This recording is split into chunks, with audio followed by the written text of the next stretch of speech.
সারা বছর অপেক্ষায় থাকি কবে শীত আসবে আর শীতের সবজি দিয়ে তরকারি রান্না করে খাবো।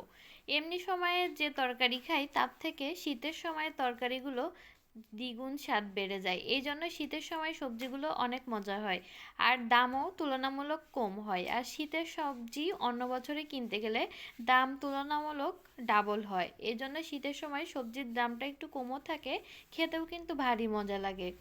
আসসালামু আলাইকুম, সবাই কেমন আছেন? আশা করি সবাই ভালো আছেন। সুমন মায়া কিচেন অ্যান্ড ব্লগ থেকে সবাইকে স্বাগতম নতুন একটি ভিডিও দেখার জন্য। আপনারা কেমন আছেন সেটা কমেন্টে জানায়েন। আমরা আপনাদের দোয়ায় আশা করি অনেক ভালো আছি। দেখেন, প্রথমে আজকে আমি তরকারি কেটে নিলাম, এরপরে মাছ ভাজি করে নিচ্ছি।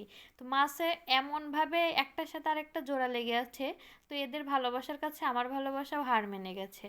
মাছগুলো এমনভাবে একটা আরেকটার সাথে লেগে আছে, ভালোভাবে উল্টাইতেই পারতেছি না, আরেকটা মাছ ভেঙে গিয়েছে। এভাবে যদি গার্লফ্রেন্ড বয়ফ্রেন্ড কখনো কাউকে হাত না ছাড়ে তাহলে কিন্তু প্রতিটি সম্পর্কই সুন্দর হয়, কিন্তু সবাই মাঝপথে এসে একে অপরের হাত ছেড়ে দেয়। কি একটা অবস্থা, তাই না? তো এই যে কথায় কথায় আমার মাছগুলো ভাজি হয়ে গেল। এখন এর মধ্যে দিয়ে দিলাম পেঁয়াজ বাটা। তো আমরা আজকে সব কিছু বাটা মশলা দিয়ে রান্না করব। তো প্রথমেই দিয়ে দিলাম পেঁয়াজ বাটা, এরপরে দিয়ে দিব কাঁচামরিচ বাটা। এই সব কিছু আমি ব্লেন্ডার করে রেখেছিলাম, এই জন্য দিয়ে দিলাম। তো এটা ভালোভাবে পানি শুকিয়ে নিব। যেহেতু ব্লেন্ডার করছিলাম এই জন্য একটু পানি উঠেছে। আর ফ্রিজে রেখেছিলাম ডিপ করে। তো এই তো পানি একটু শুকিয়ে আসলে এর মধ্যে দিয়ে দিলাম জিরা বাটা। আর কোনো বাটা মশলা আমি দিব না। তো এই তো এখন পানি শুকিয়ে এসেছে পিরায়।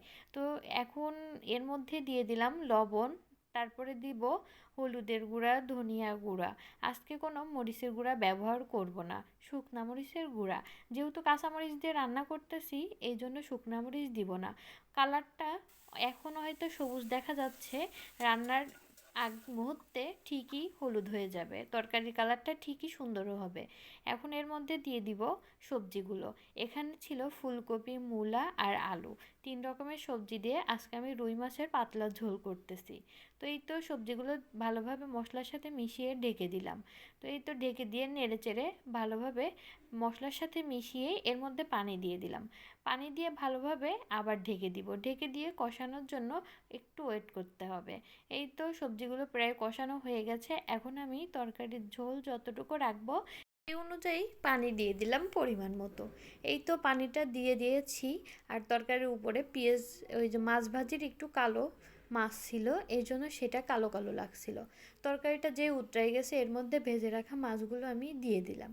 তো মাছগুলো দিয়ে ভালোভাবে তরকারিটা রান্না করতেছি। তো একটু লবণ কম হয়েছিল, আমি খেয়ে দেখেছিলাম ঝোল, এই জন্য পরিমাণ মতো আবার লবণ দিয়ে দিলাম।